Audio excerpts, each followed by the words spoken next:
Hey, this is Rick Kaselj from exercisesforinjuries.com.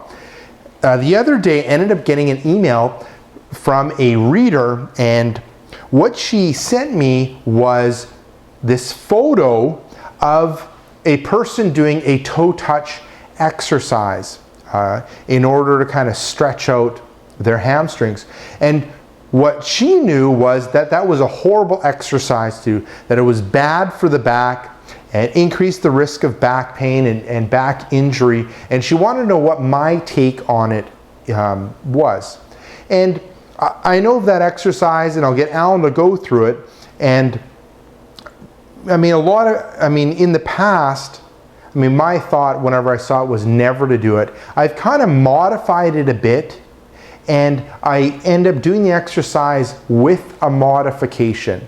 But if the focus ends up being, the reason why you're doing the exercise is to stretch out the hamstrings, there are better exercises that you can end up doing, especially if you have back pain or a history of back pain.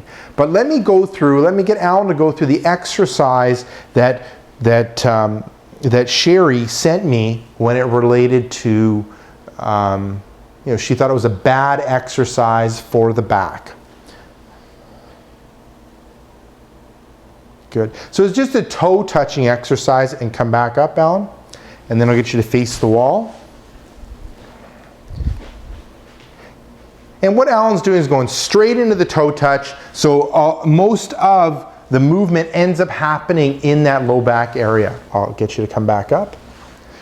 So what ends up happening is the force ends up being mainly in the low back, and the stretch ends up staying in the low back. So if you have a low back pain or an old low back injury, you're putting more stress on that area and not getting very much benefit from it. How I end up modifying it is, and Alan will demonstrate, is you bring the chin in, then you roll through the mid back, then you roll through the low back, and then you start hinging in the hips or moving in the hips.